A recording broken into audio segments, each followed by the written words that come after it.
Adam Rosli. Saya lupa nama dia. Ada buat report polis dan saya dipanggil untuk memberikan keterangan. Jadi untuk rezeki yang baju merah dapat ketika roadshow Ahli Parlimen Ampang mengadakan roadshow bersih di Ampang kemarin, ya, rezekinya kami telah mendapat tahu, ya, kejayaan yang telah dilakukan oleh Menteri Besar Selangor, iaitu Datuk Seri Azmin Ali.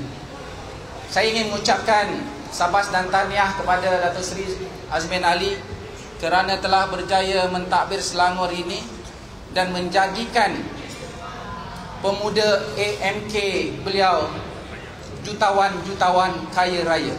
Jadi saya mohon dan minta pertimbangan sehabis-habisnya daripada Yang Amat Berhormat Menteri Besar Selangor supaya kongsi-kongsilah kekayaan itu kepada seluruh rakyat negeri Selangor.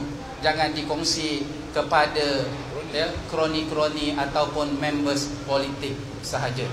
Apapun, tahniah kepada Menteri Besar Selangor kerana telah berjaya menjadikan Ketua Angkatan Muda Keadilan Negeri Selangor bertaraf jutawan yang luar biasa.